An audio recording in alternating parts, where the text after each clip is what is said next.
क्यों होती है, संगठन किस लिए बनते हैं और संगठनों को क्यों सहयोग करना चाहिए। साथियों, आपने जो अभी एक रिपोर्ट पेश हो रही थी उसमें दिया भी लिख करके आरटीआई के माध्यम से इंडिया के जो जनगणना विभाग है जनरल, उसको पूछा गया है कि जब जनगणना होगी और उसमें जातीय कॉलम होगा तो उन्होंने कहा कि कोई जाति का कॉलम धर्म का कॉलम नहीं होगा। जो अपना धर्म चाहेगा वो लिखवा सकता है, वो बौद्ध लिखवा सकता है, सिख लिखवा सकता है, ईसाई लिखवा सकता है, वैदिक धर्म जो जिसके हैं। लेकिन अभी जो रविदासिया धर्म की बात चल रही है, प्रधान जी कह रहे थे, देखिए किसी भी पार्लियामेंट को कोई भी राइट किसी धर्म को देने का नहीं है। धर्म राजा से नहीं चलता है, जनता से चलता है। जिसके अनुयायी ज्यादा होंगे, जिसको मानने वाले लोग होंगे, धर्म अपने आप ऊपर चला जाएगा, उसकी मान्यता हो जाएगी। तो जब मैं संदेश देना चाहता हूं, आप व्हाट्सएप के माध्यम से भी, किसी के भी माध्यम से, वो आरटीआई में हमने मांग लिया था और आपके पास भी लिखित में पहुंच चुका है कि जब जनगणना करने आए तो उसमें आप रविदासिया धर्म अंकित कराएं। अगर उसका गणक यानी जो उसको आपकी गणना करने आएगा मना करेगा कि आप ये नहीं लिख सकते, तो उसमें ना तो कोई हिंदू धर्म का कॉलम है, कोई कॉलम नहीं है, कोई भी धर्म आप उसमें लिखवा सकते हो। अगर कोई ऐसा करता है, हम कॉलोनी के अंदर यहीं पर रहते हैं, तो आप उसको रोकिए, हम आएंगे और उसको ये चीजें दिखाएंगे जो हमारे पास आरटीआई के माध्यम से आई हुई है। तो साथियों, इसी के साथ मैं हमारे बीच में डॉक्टर साहब बैठे हैं। डॉक्टर तो हीरा छाड़ के करे आन की आस, ते नर दो झक जाएंगे सतभा से रघुनाथ।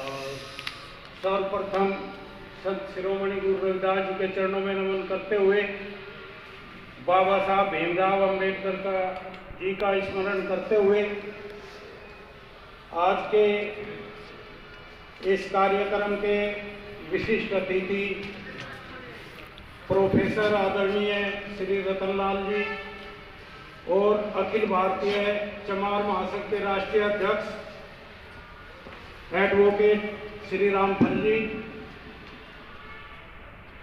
इस संघ के फाउंडर आदरणीय ब्रह्मपाल जी और वरिष्ठ उपाध्यक्ष मास्टर विजेंद्र सिंह जी एवं अखिल भारतीय चमार महासंघ के सभी पदाधिकारी और सदस्यगण तथा इस प्रांगण में बैठे हुए सभी आदरणीय महानुभावों को मेरी तरफ से जय गुरुदेव, धन गुरुदेव। साथियों, जैसा कि इस संगठन के टाइटल से विदित होता है, अखिल भारतीय चमार महासंघ। चमार शब्द की उत्पत्ति और इसका क्या महत्व है, इसके बारे में आदरणीय श्री एस गौतम जी ने बहुत सारी बातें हमें बताई और प्राचीन जो इतिहास है उससे भी अवगत कराया। लेकिन मैं संत शिरोमणि गुरु रविदास जी से ही शुरू करता हूं कि हम रविदास जी के वंशज हैं। चमार शब्द बहुत प्राचीन है, लेकिन संत शिरोमणि गुरु रविदास जी से जब हम शुरुआत करते हैं तो हम पाते हैं कि हम उनके वंशज हैं। क्योंकि हम रविदास जी के वंशज हैं, इसलिए हम रविदासिया हैं। एक तो ये बात, दूसरी ये कि हम सबको आज के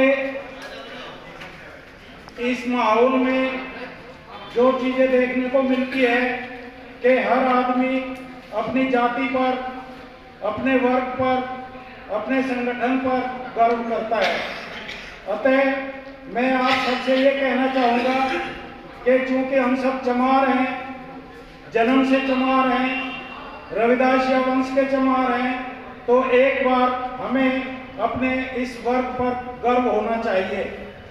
मैं कहता हूँ, एक बार गर्व से कहो कि हम सब रविदासिया हैं, हम सब।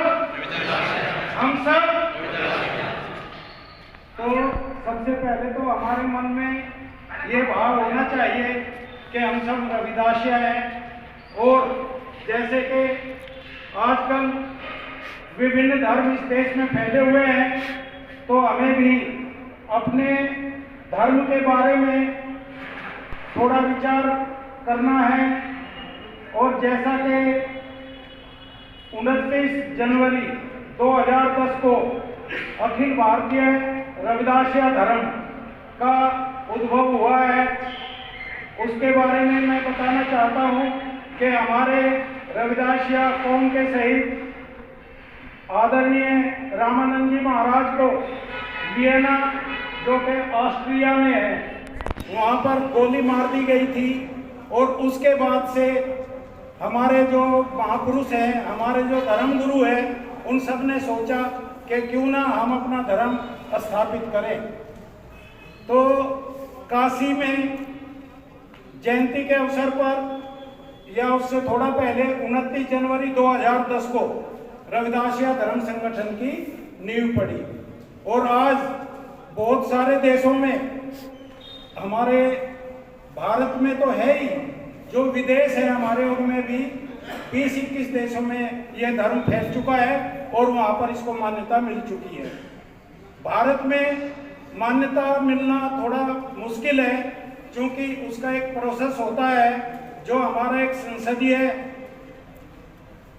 हिस्ट्री है, उसको रविदासिया धर्म को स्थापित करने के लिए हमें सांसदों की आवश्यकता है। ये पार्लियामेंट से ही हो सकता है, या हमारे जो प्रधानमंत्री जी हैं, या राष्ट्रपति जी हैं, या हमारा संसदीय दल है, उनके माध्यम से ही हो सकता है। और अभी मेरे से पूर्व वक्ताओं ने भी और मास्टर विजेंद्र सिंह जी ने भी बड़ी गौर से ये कहा कि जो है, क्योंकि हमारा राजनीतिक जो महत्व बहुत कम है और हम ये सब कराने में असमर्थ हैं। एक तो ये, दूसरा ये, मैं आप सबको एक बात कहना चाहता हूँ आज के इस मौके पर। देखो, हम किस समाज के हैं? रविदासिया समाज के हैं। इसलिए अपने समाज के लिए लड़ो, अपने समाज के लिए लड़ो। लड़ नहीं सकते तो लिखो, और लिख भी नहीं सकते तो बोलो। और अगर आप बोल भी नहीं सकते तो जो हमारा समाज है उसको जो है उत्साहित करो।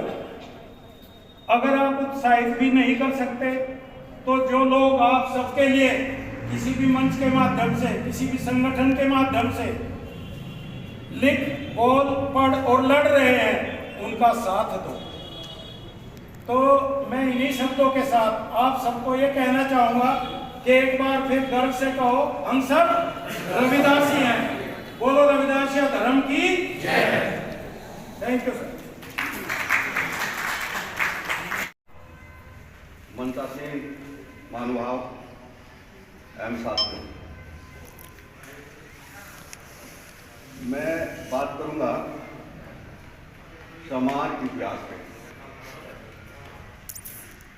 वही मेरा विषय भी है और थोड़ी बात करूंगा आंदोलन पे। ये जो समाज है, समाज जाति नहीं बल्कि समाज है। क्योंकि चमारों में सभी, आपका अपना नाई अलग है, आपका दर्जी अलग है, आपके पास सारी सुविधाएं हैं, और ये समाज में होती है, जाति में नहीं। समाज में आदर्श होते हैं, हीरो होते हैं। जितना वैभवशाली समाज है महापुरुषों से, भारत में शायद दूसरा समाज नहीं है। हमारे पास गुरु रविदास जी हैं, उनसे पहले एक एक्चुअली बात यहाँ से शुरू करनी चाहिए कि हम जब गुरु रविदास जी की बात करते हैं तो गुरु रविदास जी पे शुरू करते हैं और गुरु रविदास जी पे खत्म कर देते हैं। ये विषय ऐसा नहीं है।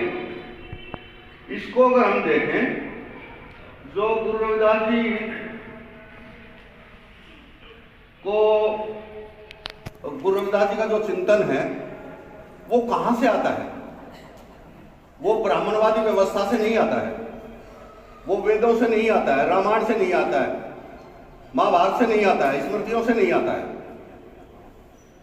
देश में जब भारतीय संस्कृति की बात होती है तो दो संस्कृतियां हैं, एक है ब्राह्मण संस्कृति और एक है श्रमण संस्कृति। श्रमण संस्कृति मेहनती संस्कृति, और जो वो बात करते हैं वो कानों से सुन के चली आ रही है। इसे हम अंग्रेजी में कह सकते हैं थिंक विदाउट इंक। जो हमारे पास विचार आया है वो लिखित में नहीं आया है, बल्कि वो सुन सुन के चला आ रहा है। इस श्रमण संस्कृति में चार भाग हुए हैं, बौद्ध धर्म है, जैन धर्म है। चारवाक शांत है। जैन धर्म हिंदू धर्म के शाखा बन के आज हंटर का काम कर रही है। बौद्ध धर्म है। बौद्ध धर्म में जो गुरु रविदास जी कह रहे हैं वही बौद्ध धर्म भी कह रहा था। बौद्ध धर्म में जब भी समय आता है तो चीजों को लोग अपने अनुसार ढाल लेते हैं। बौद्ध धर्म आगे चल के महायान और हीनयान हुआ। हीनयान श्रीलंका और बर्मा में है, महायान तिब्बत, चीन, जापान में है। और महायान को ब्राह्मणों ने अपने अकॉर्डिंग ढाल लिया, लेकिन उसमें आगे जाके सिद्ध होते हैं तो दो सिद्ध भी चमार हुए हैं। समारिपा 84 सिद्ध हैं, 84 में से दो हमारे हैं, समारिपा और पहनपा। पहनपा मतलब जूता पहना था, उससे आता है सब। उसके बाद गुरु रविदास जी होते हैं। उसके बाद ताज्जुब इस बात का होता है कि या तो बुद्ध नारी के बारे में काम करते हैं या गुरु रविदास जी का उदाहरण दे सकते हैं। चूंकि जब शिष्य बनता है तो शिष्य कहता अक्सर कि आज से मैं तन मन धन से गुरुजी आपका हूं। और ब्राह्मणवादी व्यवस्था आज भी देख रहे हैं आप कि वो तन से काफी लालायित है। किसी में हिम्मत नहीं हुई है, किसी भी संत में, कि वो नारी को शिक्षित करे।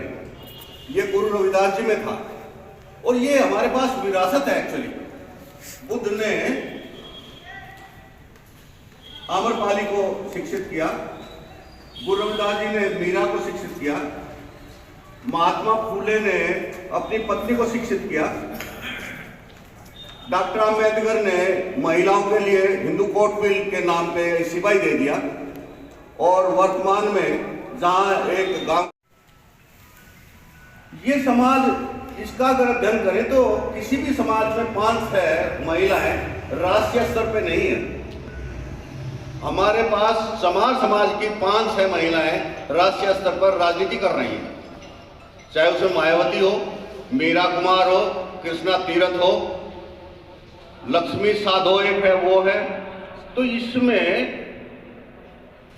इतना बड़ा समाज है और सारे लोग बहुत पढ़े लिखे हैं। अनाड़ी आदमी नहीं आता है समाज से। अगर किसी को बढ़ाया जाता है तो वो बेइज्जती करने के लिए बढ़ाया जाता है, चाहे वो लक्ष्मण बंगारू हो चाहे कोई दूसरा, ताकि समाज को बदनाम किया जा सके। तो इस तरीके से मैं देखता हूं। तो हमारे पास चमार समाज में, जो मैं चमार समाज की बात कह रहा था, चमारों में नाई है, राज है, दर्जी है, समार कायस्थ भी है, समार खटीक भी है, समरिया बनिया भी है, मीना चमार भी है, बंजारा चमार भी है, समरगोड है, समर दुल्हा है, कोरी समार है। तो ये पूरा समाज है, ये एक जात नहीं है। इसके पास जो मैं बात कर रहा था गुरु रविदास जी को, जो चिंतन है वो बहुत धर्म से आता है। 17वीं शताब्दी में एक उदयदास हुए हैं फर्रुखाबाद में। वो उदयदास एक पंथ चलाते हैं, साध पंथ। वो गुरु रविदास जी के शिष्य हैं। उसके लोग फर्रुखाबाद में अब उन्होंने अपने आप को चमार कहना बंद कर दिया है और बहुत आगे कम्युनिटी बढ़ गई है, क्योंकि जो कटता है हमारे से वो चमार को छोड़ता है। उसके बाद वो लोग आए नारनौल। नारनौल में 2 आदमी होते हैं, एक जोगीदास और एक वीरभान। जोगीदास जो है वो साध पंथ को चलाते हैं और वीरभान साध मत को चलाते हैं और जोगीदास सतनामी पंथ को चलाते हैं। जोगीदास धौलपुर रियासत में सिपह सालार होते हैं और वो आध्यात्मिक चिंतन करते हैं। तो शाहजहां का जो बेटा था दारा सिकोह, वो आध्यात्मिक चिंतन करते थे। उस चिंतन के कारण जोगीदास का उनसे मिलना हुआ और उस मिलने के कारण जब राज मिलने लगा तो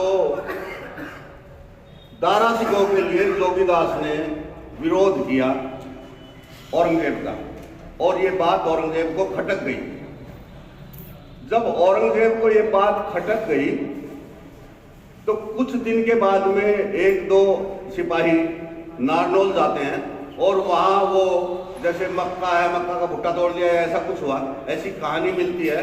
ये बहुत प्रसिद्ध आंदोलन है मुगल पीरियड का। उसकी मरम्मत कर देते हैं वहाँ के सतनामी लोग। वो दिल्ली आता है और दिल्ली से फिर फौज भेजी जाती है, सारी को मार पीट के वो वापस कर देते हैं और वहाँ की सारी व्यवस्था वो संभाल लेते हैं, अपने थाने भी खोल देते हैं। लेकिन ये सारा औरंगजेब नहीं सहन कर पाता, वो अपने नंबर 1 कमांडर को भेजता है। ये यदुनाथ सरकार की और बहुत सारी किताबों में लिखा हुआ है, सतनामी विद्रोह। उनमें से 5000 लोग मारे गए और वो उखड़ के यहाँ से चले जाते हैं बिलासपुर, रायपुर, जो आज छत्तीसगढ़ है। वहाँ गुरु घासीदास सतनामी पंथ को फिर चलाते हैं।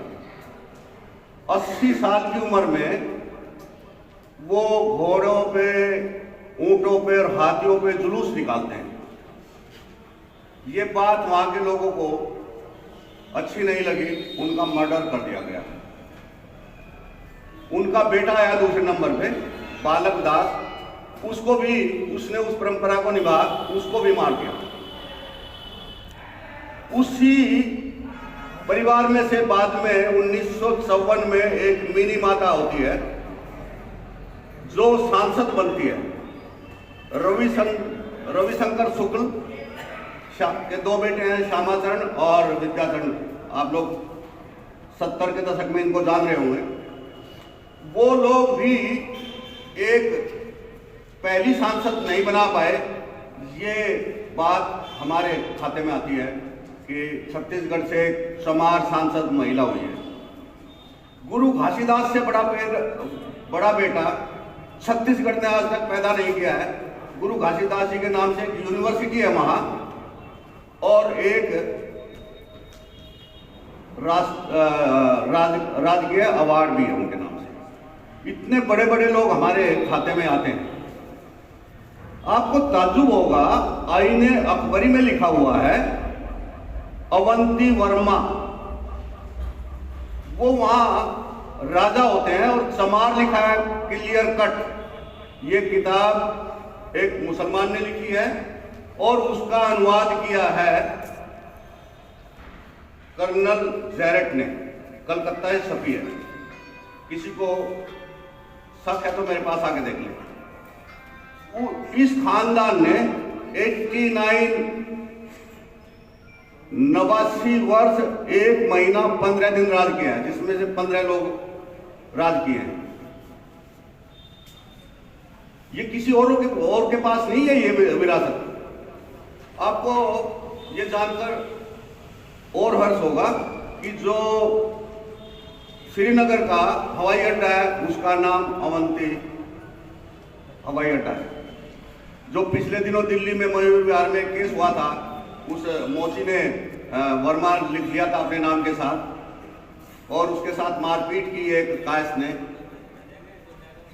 उसको बताना चाहिए, आपके पास भी एक प्रूफ आता है कि अवंती वर्मा हमारा ऑलरेडी राजा हुआ, हो सकता है वो उस खानदान का आदमी हो।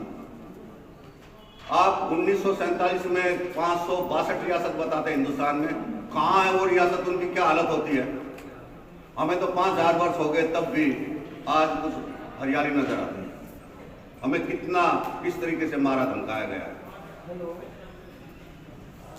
2 हो गया। तीसरा, आप लोगों ने एक पूर्ण भगत सुना है, सबने यहाँ मेरठ के बागपत, बड़ौद, शामली, मुजफ्फरनगर, इनमें एक सांग खेला जाता था पूर्ण भगत का। ये पूर्ण भगत के पिताजी की रियासत थी सियालकोट, राजा का नाम था सालवाहन। उसके यहाँ पूर्ण भगत पैदा होता है। पंडित जी बता देते हैं, समय ज्यादा तो नहीं ले रहा। तो पूर्ण भगत जब पैदा होते हैं तो पूर्ण भगत को पंडित जी ने कह दिया कि ये इसके अच्छे नक्षत्र नहीं है, इससे अहित होगा। उसको रख दिया जाता है बंद कमरों में। 12-14 वर्ष के बाद जब उसको निकाला जाता है तो उसको कह दिया जाता है, इस बीच सालवान एक शादी कर लेते हैं, वो उस औरत का नाम है लूणा और ये चंबा रियासत की है। चंबा रियासत चमारों के नाम से है। इतने ताज्जुब की बातें हैं इस देश में कि 1943 में चमार रेजिमेंट होती है और हम 60-70 वर्ष भी नहीं हुए हैं उस रेजिमेंट को भूल गए, किसी को पता नहीं है। मुझे मौका मिला, मैंने वो इतिहास खंगाला और चमार रेजिमेंट में मैं किताब लाया। इसी तरीके से चंबा रियासत जो चमारों के नाम पे है, सुन के हैरान होते हैं जब हम जानने को मिलता है कि चंबल नदी जो है वो चमारों से संबंधित है। उस चंबल नदी में कोई भी संस्कार नहीं किया जाता है मरने जीने का, जबकि घटिया से घटिया नदी पे सारे काम होते हैं, क्योंकि वो चमारों से संबंधित है। विस्तार से कभी इसके बारे में फिर बताऊंगा। लेकिन पूर्ण भगत को जब बाहर निकाला गया तो ये कहानी इन्होंने गढ़ दी, जिस किस्म की कहानियां, माँ बेटे के प्रेम की कहानियां अक्सर किसी इतिहास में नहीं हुआ। अगर ऐसी बात होती भी है तो उसमें मिट्टी डालते हैं लोग, लेकिन इस पूरे समाज को बदनाम करने के लिए वो कहानी गढ़ती। और उस लड़की के जब शादी हुई, सालवान का राजा चंबा से शादी करता है, ना तो उसे चुरा के लाया, ना वो उठा के लाया, ना वो भाग के आई। और आप सभी जानते हैं कि शादी हमेशा समकक्ष परिवारों में होती है। तो चंबा की रियासत भी चमार रियासत थी और सियालकोट की रियासत भी चमार रियासत थी। ये सारा, इसके अतिरिक्त भी और बहुत सारा मटेरियल मैं खोज रहा हूं, ये सब हमारी विरासत है। अब मैं अपनी वाणी को विराम दूंगा क्योंकि बहुत सारे लोग और भी बातचीत करेंगे। आपने मुझे सुना, चमार महासंघ के प्लेटफॉर्म ने मुझे मौका दिया। धन्यवाद।